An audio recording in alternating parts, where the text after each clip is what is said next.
এক রাতে শহরের সব মানুষ হুট করে গায়েব হয়ে যেতে শুরু করে। যে অবস্থায় ছিল সেই অবস্থাতে কেমন যেন বাতাসে মিলিয়ে যায়। কেবল পড়ে থাকে তাদের ব্যবহৃত জামা কাপড়। ঠিক এমনই ঘটনা আগেও একবার ঘটেছিল 1590 সালে। কিন্তু প্রশ্ন হচ্ছে, মানুষ কেন এভাবে নিমিষে হাওয়া হয়ে যাচ্ছে, আর এই শুরুটা ঠিক কোথায় হয়েছিল? এই সব জানতে আমাদের যেতে হবে আমেরিকার ডেট্রয়েট শহরের একটা সিনেমা হলে। তখন সন্ধ্যার শো চলছে। হল ভর্তি মানুষ পর্দার দিকে তাকিয়ে মুভি দেখছে। প্রজেকশন রুমে পল নামের একটা ছেলে বসে বই পড়ে। পল এই থিয়েটারের প্রজেক্ট অপারেটর হিসেবে কাজ করে, আর তার শখ হলো বই পড়া।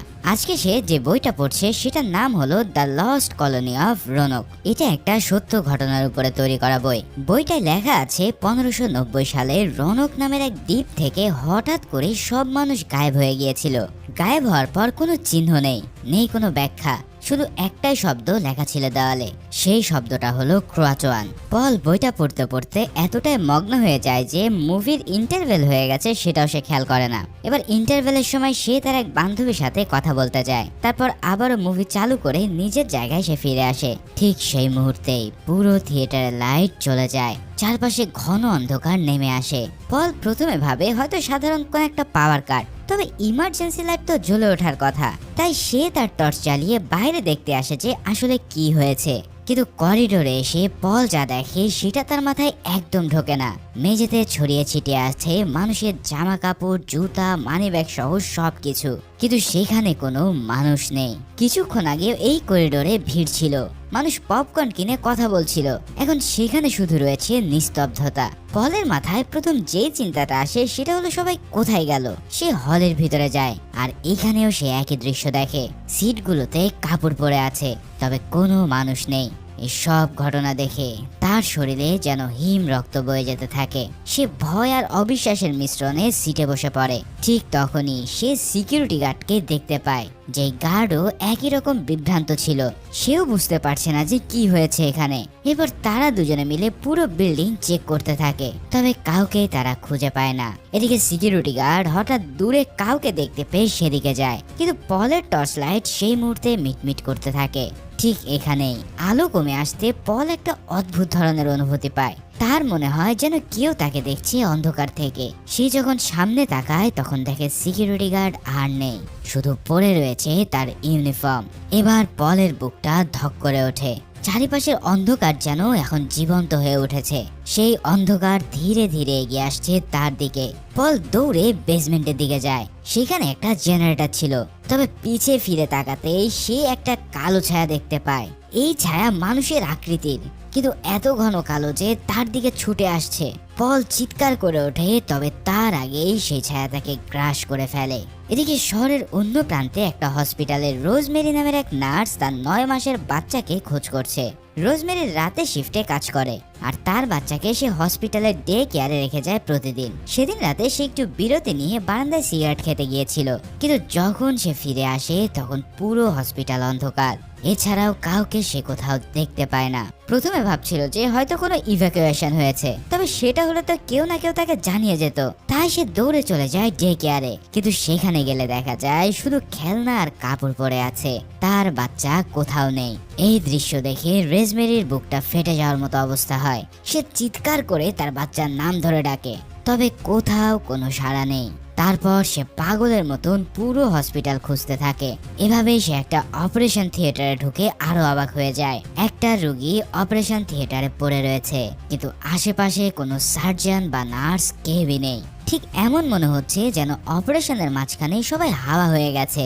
আর ঠিক সেই মুহূর্তে অপারেশনের লাইট নিভে যায়, আর সেই কাটা অবস্থায় থাকা রোগীটাও গায়েব হয়ে যায় তার চোখের সামনে থেকে। রোজমেরি আতঙ্কে চিৎকার করে বাইরে দৌড়ে আসে।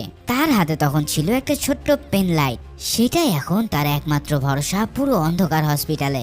সে বুঝতে পারছে না যে কি হচ্ছে আসলে, কিন্তু একটা জিনিস তার কাছে স্পষ্ট। সে বুঝতে পারছে যেখানে অন্ধকার সেখানেই বিপদ। তাই এই বিপদ তাকেও গ্রাস করতে পারে যে কোনো মুহূর্তে।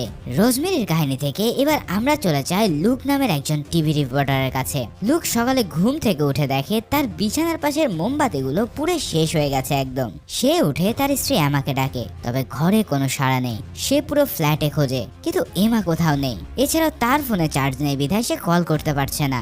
লুক ভাবে হয়তো এমা সকালে বেরিয়ে গেছে কোথাও, তাই সে তাড়াতাড়ি রেডি হয়ে বাইরে বের হওয়ার জন্য দরজা খোলে। তবে দরজার সামনে পড়ে আছে সংবাদপত্র, কিন্তু লুক খেয়াল করে যে সেটা আজকের নয়, সেটা ছিল গত তারিখের পেপার। এছাড়াও সে যখন রাস্তায় নামে তখন যা দেখে তা অবিশ্বাস্য। ডেট্রয়েটের এই ব্যস্ত শহরে একজন মানুষও নেই, পুরো শহরটা একদম ফাঁকা। রাস্তায় অনেক গাড়ি পড়ে আছে, এমনকি কিছু গাড়ি তো ইঞ্জিনও চালু, কিন্তু ড্রাইভার বলে কোনো শব্দ নেই। এছাড়াও ফুটপাতে কাপড় চোপড় যেখানে সেখানে ছড়িয়ে আছে, আর পুরো শহরে যেন একটা মানুষেরও দেখা নেই। এভাবে লোক হাঁটতে থাকে রাস্তা দিয়ে, তার মাথায় ঘুরছে পুরো ব্যাপারটা। ঠিক তখনই তার মাথার উপর দিয়ে একটা প্লেন খুব নিচু দিয়ে উড়ে যায়, আর পর মুহূর্তে সেটা ক্র্যাশ করে দূরের একটা বিল্ডিং এ। লোক ধরে তার অফিসের দিকে ছুটে যায়। অফিসে এসেও সে একই দৃশ্য দেখতে পায়, কোথাও কেউ নেই। টিভির স্টুডিওতে ক্যামেরা চালু আছে, কিন্তু ক্যামেরাম্যান সেখানে নেই। এছাড়াও সে দেখতে পায় একটা টিভি স্ক্রিনে তখন নিউজ রিপোর্ট চলছে। একজন লোক ক্যামেরার দিকে তাকিয়ে বলছে যে শিকাগোতে এখনো কিছু মানুষ বেঁচে আছে, তারা ইতিমধ্যে চার্চে আশ্রয় নিয়েছে, তাই যাদের কাছে আলোর ব্যবস্থা আছে তারা যেন দ্রুত সেখানে চলে আসে। তবে লুক এই পুরো রিপোর্টটা শোনার আগেই বিদ্যুৎ চলে যায়, আর সে বুঝতে পারে যে অন্ধকারে হয়তো কিছু একটা ঘটতে চলেছে। তাই সে দ্রুত তার পর্দার জানলা সরিয়ে দিয়ে সূর্যের আলো ঘরে ঢোকায়। এখন দিনের বেলা তো কোনো না কোনো ভাবে নিরাপদ, কিন্তু রাত নামলে কি হবে সেটা কেউই জানে না। এভাবেই 3 দিন কেটে যায়। লুক এখন একা একা শহরে ঘুরে বেড়াচ্ছে। সে খাবার আর ব্যাটারি খুঁজছে চারিপাশে। এছাড়াও সে এমন সবকিছু খুঁজে চলেছে যা তাকে বাঁচিয়ে রাখতে পারে। এভাবে রাতের রাস্তায় সে একটা গাড়ি খুঁজছিল যেটার ব্যাটারির এখনো চার্জ আছে। অনেক গাড়ি চেক করার পর সে একটা পিকআপ ট্রাক পায় যেটা হেডলাইট এখনো জ্বলছে। এটা দেখে সে ওই ট্রাকে উঠে তাই স্টার্ট দিতে চায়, কিন্তু ঠিক তখনই এক লোক তার দিকে দৌড়ে আসে। এই লোকটার হাতে রয়েছে একটা ফ্ল্যাশ লাইট, কিন্তু সেটা তখনও মিটমিট করে জ্বলছে। তার মানে তার প্রায় ব্যাটারি শেষ হয়ে আসছে। এবার লোকটা এসে লুককে বলে, দয়া করে আমাকেও একটা ব্যাটারি দাও, নাহলে আমি বাঁচবো না। কিন্তু লুক এখানে তাকে সাহায্য করতে চায় না, কেননা সে জানে এখানে প্রত্যেকেই নিজের জন্য বেঁচে আছে। লোকটা তাকে বারবার অনুরোধ করতে থাকে, তবে লুক তখন ট্রাক স্টার্ট করতে ব্যস্ত। তবে ঠিক সেই মুহূর্তে লোকটার ফ্ল্যাশ লাইট পুরোপুরি নিভে যায়, আর পর মুহূর্তে অন্ধকার থেকে একটা কালো ছায়া এসে তাকে গ্রাস করে ফেলে। লোকটার এক ক্ষীণ চিৎকারে সব হাওয়ায় মিশে যায়, আর রাস্তায় শুধু পড়ে থাকে তার পরনে থাকা জামা কাপড়। মানে কি আর বলবো, লোকটা আক্ষরিক অর্থে মিলে যায় চোখের সামনে। এই দৃশ্য দেখে লুক আতঙ্কে ট্রাক থেকে নেমে প্রাণপণে দৌড়াতে থাকে। তার হৃৎপিণ্ড যেন তখন ছিটকে বের হয়ে আসতে চাইছে। সে বুঝতে পারছে যে এই অন্ধকার মোটেও কোনো সাধারণ কিছু নয়, এটা এমন জ্যান্ত কিছু যা মানুষকে চোখের পলকে গিলে ফেলছে। এভাবেই কিছু দূর দৌড়ানোর পর লুক হঠাৎ করেই একটা বারের সামনে গিয়ে থামে। সে দেখতে পায় বারের ভিতরে এখনো লাইট জ্বলছে, মানে ওখানে নিশ্চয়ই জেনারেটর চালু আছে। তাই সে ভেতরে ঢুকেই দেখতে পায় পুরো বারটা এখনো ফাঁকা, কিন্তু তারপরেও সেখানে লাইট জ্বলছে। সে বার কাউন্টারে গিয়ে একটা হুইস্কির বোতল খুলে তা ঢকঢক করে গিলে নেয়। ঠিক তখনই ঘটে এক অদ্ভুত ব্যাপার, বারের সব লাইট হুট করে মিটমিট করতে থাকে। তখন লোক বুঝতে পারে যে জেনারেটরের ফুয়েল হয়তো ধীরে ধীরে শেষ হয়ে আসছে। তাই সে এক দৌড়ে বেসমেন্টে যায় যেখানে জেনারেটরটা রাখা ছিল। এরপর সে ফুয়েল ভরে জেনারেটরটা আবারও স্টার্ট দিলে সব লাইটগুলো ঠিক হয়ে যায়।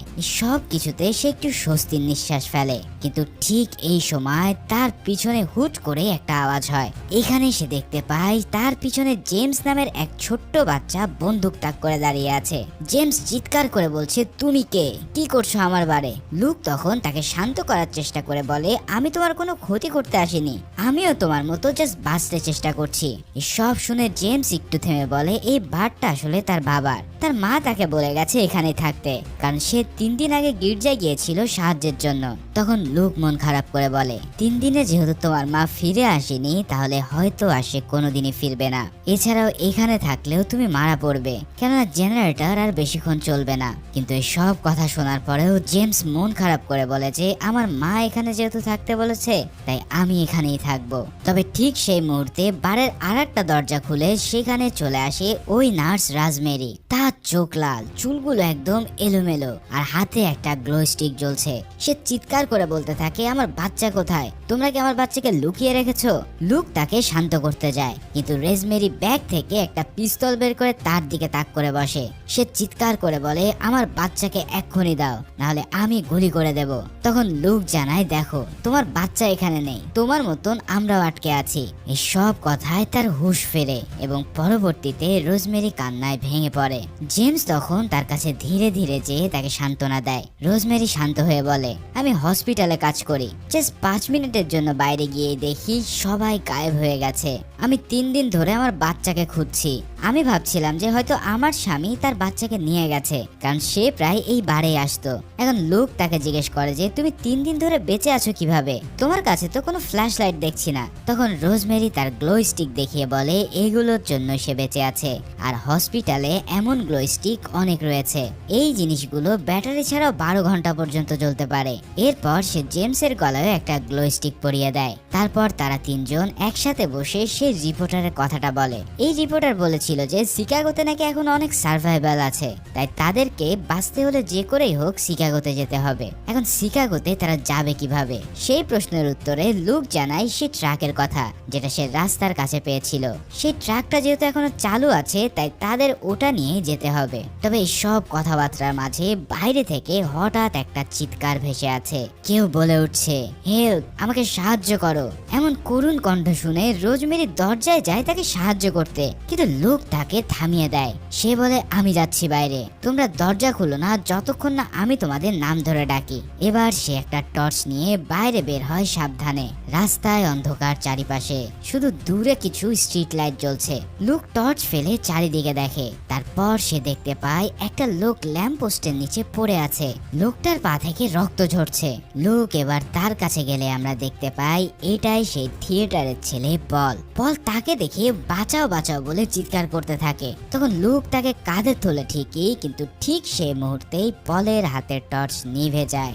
আর এই আলো নেভার কারণে অন্ধকার থেকে কালো ছায়া এগিয়ে আসে তার দিকে। লুক আতঙ্কে পলকে টেনে নিয়ে দৌড়াতে থাকে। তার পকেট থেকে সে একটা ফ্লায়ার বের করে জ্বালিয়ে নেয়, যার ফলে লাল আলো চারপাশে ছড়িয়ে পড়লে ছায়াগুলো তার পিছু থেকে হারিয়ে যায়। এরপর তারা কোনোভাবে সেই বারে ঢুকে পলকে টেবিলে শুয়ে দেওয়া হয়, আর রোজমেরি খুব যত্ন করে তার ক্ষত পরিষ্কার করে ব্যান্ডেজ বেঁধে দেয়। এরপর পলের জ্ঞান ফিরলে সে জানায় সে থিয়েটারে কাজ করত। সেদিন রাতে তার টর্চ নিভে যাওয়ার পর ওই কালো ছায়াগুলো তাকে টেনে নিয়ে যাচ্ছিল, কিন্তু ভাগ্যের জোরে সে একটা রাস্তার লাইটের নিচে পড়ে যাওয়ায় বেঁচে যায়। পল তখন তাদের সেই রোনাক দ্বীপের রহস্যময় গল্পটা বলে শোনায়। সে জানায় কিভাবে 1590 সালে একটা পুরো দ্বীপের মানুষ হুট করে গায়েব হয়ে গিয়েছিল। এছাড়াও সে বলতে থাকে তখনও ঠিক এমনটাই হয়েছিল, মানুষ যা হাওয়ায় মিশে যায়, শুধু পড়ে থাকে তাদের ব্যবহৃত জিনিসপত্র। এই সব শুনে রোজমেরি বলে, এই সব আসলে ঈশ্বরের শাস্তি, মানুষ প্রচুর পাপ করেছে তাই এমনটা হচ্ছে। তবে লুক এই কথাটা শুনে একদম ক্ষেপে যায়। সে বলে, যদি তাই হয় তাহলে তোমার ওই 9 মাসের বাচ্চাটা কি পাপ করেছিল? এটা আসলে কোনো শাস্তি না, এটা হচ্ছে অন্য কোনো এক বিপদ। এভাবেই তাদের এই তর্ক বিতর্কের মাঝেই বারের লাইট আবারও মিটমিট করতে শুরু করে। পল জানায় জেনারেটরের তেল আবারও শেষ হয়ে আসছে, তাই এই মুহূর্তে তাদের কিছু লাইটটা বন্ধ করতে হবে যাতে জেনারেটরটা বেশিক্ষণ ধরে চলে। যার ফলে সে বেসমেন্টে চলে গিয়ে কয়েকটা লাইট বন্ধ করে দিয়ে আসে। জেমস এসব দেখে ভয় নিয়ে জিজ্ঞেস করে, আমরা আর কতদিন এখানে টিকতে পারবো? পল মাথা নিচু করে জানায়, বড়জোর আর একদিন। এরপর এখানেও হয়তো পুরো অন্ধকার নেমে যাবে। এভাবে রাত যত গভীর হয় সবার চোখে মুখে ভয় তত বাড়তে থাকে। আজ কারোর ঘুমানোর সাহস নেই। আর ঠিক সেই মুহূর্তে জেমস শুনতে পায় তার মায়ের গলা। তার মা বাইরে থেকে ডাকছে, জেমস, আমি এসে গেছি, দরজা খোলো। জেমস তো খুশিতে লাফিয়ে উঠে দরজার দিকে দৌড় দেয়, কিন্তু রোজমেরি তাকে একদম শক্ত করে ধরে ফেলে। সে বলে, দাঁড়াও জেমস, ওটা তোমার মা না, ওটা একটা ফাঁদ। জেমস তো কান্নাকাটি শুরু করে দিয়ে বলে, না, আমি আমার মায়ের গলা চিনি। কিন্তু লুক তখন তাকে টেনে ধরে বলে, শোনো আমার কথা, আমি টিভিতে একজনকে বলতে শুনেছি যে এই ছায়াগুলো প্রিয় মানুষের গলা নকল করতে পারে, আর তারা সেটা নকল করে তোমাকে ফাঁদে ফেলার ফেলার জন্য। মানে চিন্তা করো কি এক ভয়ানক অবস্থা। এদিকে বাইরে আবারও আওয়াজ ভেসে আসে, জেমস আমার খুব কষ্ট হচ্ছে, দরজাটা খোলো আমার জন্য। জেমস তখন থরথর করে কাঁপছে আর তার চোখ দিয়ে টপ টপ করে পানি পড়ছে, তবে সে আর দরজার দিকে যায় না, যার ফলে কিছুক্ষণ পর ওই আওয়াজটা ধীরে ধীরে বন্ধ হয়ে যায়। এভাবে পরের দিন সকাল হয়, সূর্য তখন আকাশে। এবার তারা তিনজন একদম প্রস্তুত। লুক আর রোজমেরি বাইরে বের হয়ে যায়। যেহেতু রাস্তায় তখন সূর্যের আলো আছে তাই ব্যাপারটা অনেক নিরাপদ মনে হচ্ছিল। তাই তারা হাঁটতে হাঁটতে এক ব্লক দূরে সেই ট্রাকটাকে দেখতে পায়। ট্রাকটা তখন ওখানে দাঁড়িয়ে ছিল আর হেডলাইট তখনও জ্বলছিল, কিন্তু দেখা যায় ইতিমধ্যে সেই আলোটা ক্ষীণ হয়ে আসছে। এবার তারা ট্রাকের পিছনে গিয়ে তা ধাক্কা দিতে শুরু করে, কিন্তু ট্রাকটা বেশ ভারী আর যার কারণে তারা সেটা সহজে নড়াতেও পারছিল না। কিন্তু প্রাণপণ দিয়ে তারা জোরে ধাক্কা দেয় আর ট্রাকটা এবার ধীরে ধীরে সামনে আগাতে শুরু করে। এভাবে কিছু দূর যাওয়ার পর লুকের পা হুট করে পিছলে যায় আর সে খুব বাজেভাবে মুচকে ফেলে। লুক ব্যথায় চিৎকার করে ওঠে, সেখানেই পড়ে যায়। রোজমেরি তাকে ধরে ফেলে জিজ্ঞেস করে তুমি ঠিক আছো তো, কিন্তু লুক জানায় সে হাঁটতে পারছে না, তার পাটা একদম মুচকে গেছে। এই সব কথা শোনার পর রোজমেরি তাকে পাশে বসায় আর তার পাটা মালিশ করতে থাকে। ঠিক এই মুহূর্তে রোজমেরি হুট করেই দেখতে পায় এক বাচ্চা মেয়ে রাস্তার ওই পাশে দাঁড়িয়ে আছে। মেয়েটার হাতে একটা পুতুল। রোজমেরি তাকে ডাক দেয়, এই এদিকে আসো, আমরা তোমাকে সেভ করব। মেয়েটা তাদের দিকে কিছুক্ষণ তাকায়, কিন্তু হঠাৎ মেয়েটার চোখ বড় বড় হয়ে যায়। সে যেন তাদের পিছনে কিছু একটা দেখে ফেলেছে। এই দৃশ্য দেখে মেয়েটা চিৎকার করে পালিয়ে গেলে রোজমেরি বুঝতেই পারে না কি হলো, কিন্তু পিছনে ঘুরে সে যা দেখতে পায় তাতে তার রক্ত হিম হয়ে যায়। সূর্যের আলো থাকা সত্ত্বেও একটা বিশালকার কালো ছায়া একটা বিল্ডিং এর ছায়ার ভিতরে জমে উঠেছে। মানে রোদের মধ্যেও ছায়াটা নড়াচড়া করছে একদম জ্যান্ত ভাবে। এদিকে রোজমেরি দেখতে পায় সেই ছায়াটি লিউকের পিছু করছে, তাই এবার সে লিউককে বাঁচানোর জন্য দ্রুত হেডলাইট অন করে দেয় আর এই ফলে লিউক কোন রকম সে যাত্রায় বেঁচে ফেরে। অন্যদিকে পল অনেক সময় ধরে জেমসের জন্য অপেক্ষা করছিল, কিন্তু জেমসকে যখন তার কাছে ফিরে আসতে দেখে না তখন সে নিজেই জেমসকে খুঁজতে যায়। তবে এখানে পল দেখতে পায় বাড়ির কোথাও জেমসের কোনো চিহ্ন নেই, শুধু সেখানে পড়ে রয়েছে জেমের একটা গ্লো স্টিক। এই দৃশ্য দেখে পল এবার বেশ দুশ্চিন্তায় পড়ে যায়, তাই পল তাকে খোঁজার জন্য বাড়ির বেসমেন্ট পর্যন্ত চলে আসে। কিন্তু আরো বেশ কিছু দূর যাওয়ার পর পল দেখতে পায় যে এই বাড়ির নিচে একটা সিক্রেট রাস্তাও আছে। এরপর সে ওই ট্যানেল দিয়ে দ্রুত চলে যায় জেমসকে খুঁজতে, কিন্তু ট্যানেলের একদম শেষ অংশে চলে এসে সে দেখতে পায় সেখানে আর কোনো রাস্তা নেই, বরং দরজাটা একটা দেওয়াল দিয়ে ঘেরা। তখন সে হঠাৎ পিছনে ঘুরে তাকায় আর সেই মুহূর্তে সে দেখতে পায় আবার সেই কালো ছায়াটা তার দিকে ছুটে আসছে আর কিছুক্ষণের মধ্যে সেই কালো ছায়াও তাকে গ্রাস করে নেয়। কিন্তু এখানে আমরা দেখতে পারি এতক্ষণ পল এই সব কিছু স্বপ্নে দেখছিল, কিন্তু তারপরেও হঠাৎ করে পলের উপরে থাকা লাইটটা বন্ধ হয়ে যায়, যার ফলে এবার আর স্বপ্ন নয় বরং সত্যি সত্যি পলকে ওই কালো ছায়া এসে মুহূর্তেই বাতাসে মিলিয়ে দেয়। আর অন্যদিকে জেমসকে আমরা দেখতে পাই তার গ্লু স্টিক থাকার কারণে সে বেঁচে গিয়েছিল। এর কিছুক্ষণের মধ্যে সেখানে আবারও লাইট জ্বলে উঠলে জেমস তখন সঙ্গে সঙ্গে পলকে দেখতে যায়, কিন্তু সেখানে এসে সে দেখতে পায় পল আর বেঁচে নেই, বরং সেও হাওয়ায় মিশে গেছে। অন্যদিকে লিউক আর রোজমেরিকে দেখা যায় তাদের ট্রাকের লাইটও অন অফ হতে শুরু করেছে, তাই লিউক কোনোভাবে আরেকটা গাড়ি থেকে তাড়াতাড়ি একটা অ্যান্টেনা নিয়ে আসে। আসলে এটা দিয়ে তারা একটা মশাল বানাতে চাইছিল, কিন্তু তাদের কাছে মশাল জ্বালানোর মতন কোনো লাইটার ছিল না। এদিকে লিউক তার পায়ে প্রচন্ড রকম ব্যথা হওয়ার কারণে সেখান থেকে পালাতেও পারছে না। এদিকে রোজমেরির হাতে যে লাইটটা ছিল সেটাও কিছুক্ষণের মধ্যে বন্ধ হয়ে যাওয়ার জোগাড়, তাই আর কোনো উপায় না পেয়ে রোজমেরি তখন তাকে একটা হসপিটালে নিয়ে যেতে থাকে যেখানে সে চাকরি করে। আর এই হসপিটালে এসে তারা সেখানে একটা লাইটারও পেয়ে যায়। এবার ওই লাইটারের সাহায্যে তাদের বানানো মশালটিকেও তারা জ্বালিয়ে ফেলে। এরপর রোজমেরি লিউককে জানায় যে সে এখান থেকে র্যাবিং অ্যালকোহল নিতে চায়, এই র্যাবিং অ্যালকোহল দিয়ে হয়তো আগুন জ্বালানোর কাজ করা যাবে। এবার লিউককে বিশ্রাম নিতে বলে সে নিজে চলে যায় একটা স্টোর রুমে, কিন্তু ঠিক তখনই সে বাইরে থেকে তার বাচ্চার কান্নার শব্দ শুনতে পায়। হুট করে নিজের সন্তানের শব্দ পেয়ে রোজমেরি নিজেকে আর কন্ট্রোল করতে পারে না, তাই সে দ্রুত সেই দোলনার কাছে যায় যেখান থেকে ওই শব্দটা আসছিল। কিন্তু আমরা তো জানি এই সব কিছুই ওই কালো ছায়ার ফাঁদ। আর মুহূর্তের মধ্যেই সেই ফাঁদে পড়ে রোজমেরিও গায়েব হয়ে যায় চিরতরে।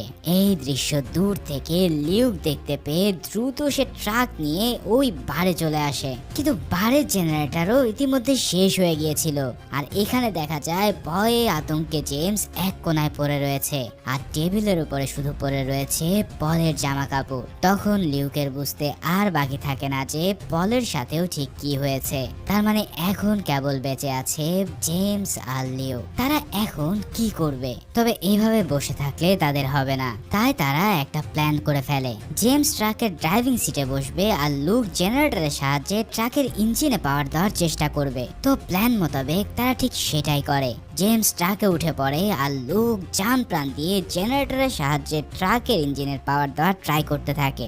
অনেক সময় ধরে বারবার চেষ্টা করার পর কোনো মতে তারা ট্রাকটাকে স্টার্ট করে ফেলে, কিন্তু মুশকিল হলো জেনারেটরের সব পাওয়ার তখন ট্রাকে খরচ হয়ে যাওয়ায় পুরো বাড়ির ইলেকট্রিসিটি হুট করে চলে যায়।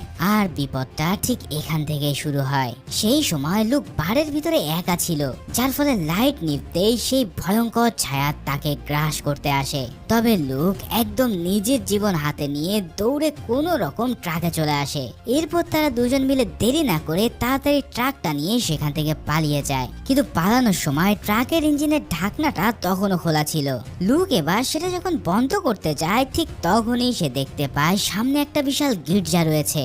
আর গির্জার সামনে আসতে জেমস হুট করে তার মায়ের গলার আওয়াজ শুনতে পায় গির্জার ভিতর থেকে। জেমস তো তখন একদম দিশেহারা, সে আর দেরি না করে এক দৌড়ে গির্জার ভিতরে চলে যায়। লুক তাকে বারবার চিৎকার করে বাধা দেওয়ার চেষ্টা করছিল, কারণ লুক ভালো করে জানতো যে এটা নির্ঘাত সে কালো ছায়াদের এক ভয়ঙ্কর ফাঁদ। কিন্তু জেমস তখন কোনো কথাই শোনে না, তাই বাধ্য হয়ে লুক তখন একাই সেখানে চলে যাওয়ার সিদ্ধান্ত নেয়। কিন্তু ঠিক যখনই সে গাড়ি স্টার্ট দিতেই যাবে তখন রাস্তার উপর তার নজর পড়ে সেই লেখাটায়, যেটা নিয়ে পল আগেও বলেছিল, অর্থাৎ সেই লেখাটা ছিল ক্রোয়াটন। অন্যদিকে জেমস ধীরে ধীরে গির্জার ভিতরে এগিয়ে যাচ্ছে, আর তার পিছন থেকে সেই কালো ছায়া তার কাছে চলে আসছে। তাকে যখন সেই ছায়াটা গ্রাস করতেই যাবে ঠিক ওই মুহূর্তে লুক তার ট্রাক নিয়ে সোজা গির্জার ভিতরে ঢুকে পড়ে, আর এই আলোর কারণে সেই কালো ছায়াটা তার কাছ থেকে ফিরে যায়। এরপর জেমস তাকে বারবার বলতে থাকে তার সাথে আসার জন্য, কিন্তু জেমস তখন নাছোড়বান্দা, সে লুকের কোনো কথাই শোনে না। সে ওখান থেকে দৌড়ে আবার তার মাকে খুঁজতে চলে যায়। তখন লুকও আর কোনো উপায় না দেখতে পেয়ে আবারও জেমসের পিছু পিছু দৌড়ায়, কিন্তু এবার ঘটে সবচেয়ে ভয়ানক ঘটনা। হুট করে তাদের ট্রাকের লাইট পুরোপুরি বন্ধ হয়ে যায়, আর আলো নিভতেই সেই কালো ছায়া এবার গ্রাস করে ফেলে লুককে। জাস্ট চিন্তা করো, এই সময় কেবল মাত্র জেমস ছাড়া আর কেউ বেঁচে নেই। জেমস তখন প্রচন্ড ভয়ে সে তাড়াতাড়ি করে গির্জায় থাকার মোমবাতিগুলোর সামনে গিয়ে বসে পড়ে। আর ফাইনালি এবার ওই মোমবাতির আলোর কারণে কালো ছায়াগুলো জেমসের কোনো ক্ষতি করতে পারে না। এভাবেই জেমস পুরো রাত সেখানে ক্লান্ত হয়ে পার করে। পরের দিন সকালে যখন জেমসের ঘুম ভাঙে তখন সে তার সামনে ওই ছোট্ট বাচ্চাটাকে দেখতে পায়, যাকে আমরাও এর আগে দেখেছি। এই বাচ্চাটা আসলে এতদিন এই গির্জার মধ্যে আশ্রয় নিয়েছিল। জেমস অবাক হয়ে তার কাছে জানতে চায়, এতদিন তুমি কিভাবে সার্ভাইভ করলে? তখন বাচ্চাটা জানায় তার হাতে একটা বিশেষ লাইট আছে, যে লাইটটাতে রয়েছে সোলার সিস্টেম, অর্থাৎ সে দিনের বেলায় সূর্যের আলোতে সেটাকে চার্জ করে নিত, আর যার কারণে সে পুরো রাত এই আলো দিয়ে নিজেকে সেফ রাখতে পারত। সব কথা শোনার পর জেমস এবার কিছুটা আশ্বস্ত হয়। সে ওই বাচ্চাটাকে নিয়ে গির্জার বাইরে আসে। ইতিমধ্যেই চারিপাশে সূর্যের আলো ছড়িয়ে পড়েছে।